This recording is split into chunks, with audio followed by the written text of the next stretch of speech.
What's the dividing line between an incel and a MGTOW right now? It's actually a really good question, Roland. I just want to interrupt you for just 1 second because a guy said here in the comments, this guy's placing the blame on men.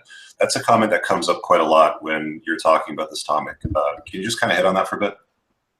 Well, I don't think it's necessarily placing the blame on men. It's just that men are reacting to a situation. Men are adaptive, okay? We're problem solvers. We're deductive problem solvers. Even when there is no problem, we're trying to solve the damn problem because we feel like we have to have some sort of utility. That's one of the reasons why we have to protect, where we feel like naturally drawn to protect women. We feel naturally drawn to provide for women.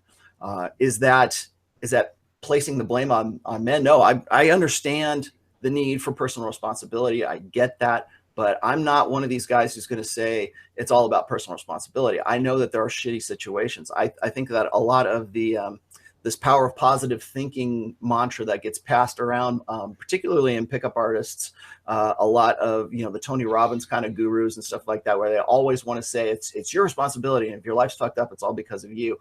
Well, that might be so, but how much of a percentage of that is you, and how much of the percentage of that is just a really shitty really shitty situation that you find yourself in? So yes, in some ways you're going to have to perform, in no matter what your, I don't know, what venue or what theater you happen to be in, you're going to have to perform, and people are going to judge you based on the performance. And again, what is the difference between an incel and a MGTOW? And what is the difference between the guy who could get laid and was getting laid and decided to go MGTOW, and then the guy who couldn't get laid and decided to go MGTOW?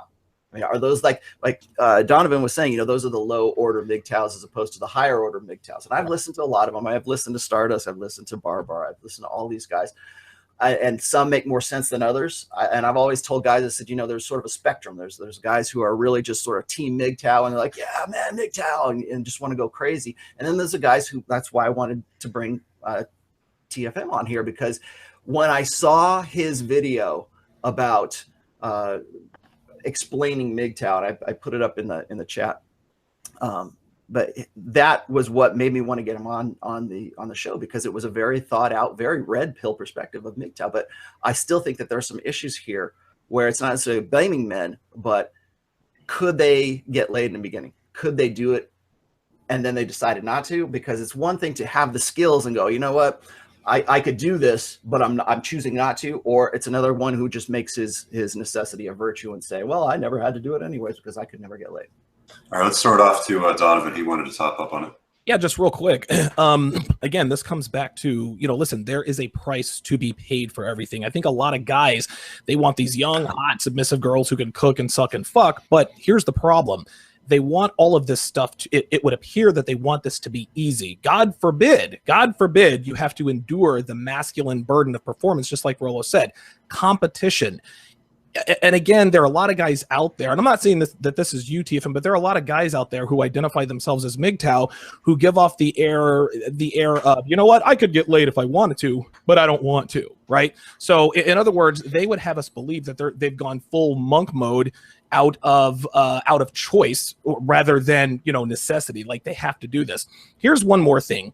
To me, there's nothing fundamentally wrong with hypergamy competition. And I think that men who blame things on hypergamy, they believe in the notion of unconditional love. We all know that women love what you are, not who you are. But men don't want to embrace, a lot of men don't want to embrace the masculine burden of performance. They want to be able to be your best option for a month, lock her down, then completely slack off, get fat, et cetera, et cetera. Then when his girlfriend cheats on her with a higher value guy, he wants to scream hypergamy. Hypergamy caused her to cheat. But the guy she cheated with is the guy you used to be. You don't get residual benefits from women any more than they get it from men. That's just how it is. So again, if you choose to check out, that's fine. But just like Rollo said, was this a choice or was this a necessity? All right. Do we have any more callers online, Donovan? Yep, we absolutely do. Do you want me to respond to that, or are we just? Yeah, go ahead. Oh, Eric, okay. 786, you're on the line, but we're gonna let TFM comment here. Okay, so yeah, there's a lot I wanted to address. I almost wish I took notes. So yes, dominance in men plus hypergamy in women equal evolution. Men compete, women reward the competition with reproduction. That's how humans became the apex predator and dominated the planet. If we all if women had this like altruistic, okay, I'll give that guy a pity fuck, then humans would still be walking on 4 legs eating bananas instead of living in apartments doing podcasts on YouTube. So that's one. There's nothing wrong with hypergamy. And there is nothing wrong with dominance. It's part of male nature. Now, people who can't compete obviously complain. That's why we have communism, because people can't compete in a free market. So they want to change the rules so they can get the fruits of labor redistributed to them. Yeah. Right. So yeah, no, I get that. If you're a loser, you want basically the winners to share because you can't compete against them directly. Now, I want to make one point about this whole concept of, you got to take the risk. You got to take the risk. So the thing about business law, because I use a lot of business analogies. Business law is fair. You have the 4 corners of the contract. The judge enforces the contract, and if there's an unconscionable contract, it's thrown out. If business ran like the family court, our economy would collapse. We wouldn't be able to have an industry because the family court is so fucking bullshit. So the problem isn't, when you're a business owner, when you're making deals and you're killing it and you're making millions of dollars, you can trust that the law is actually there to enforce a fair, equal playing field for business owners. So you don't get screwed over, nor can you screw over others. The family court is a completely different animal. And it's something that it's such bullshit. Like, you're a business owner and you do a lot of deals. You wouldn't try to open up a business in like North Korea, not because you suck at business and you're a quitter, but because North Korea is North Korea and they'll just seize any sort of property you buy over there and just take your shit and tell you to go fuck yourself or shoot you. So it's not worth it because of the legal climate, not because you're a quitter or you're not willing to put in the work and compete.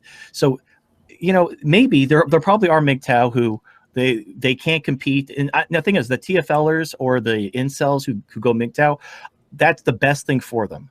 I'd much rather these men find the red pill, go MGTOW, find their own meaning and purpose and move forward with life rather than go out like Elliot Rodger or whatever, Manassian, the cat guy with the van.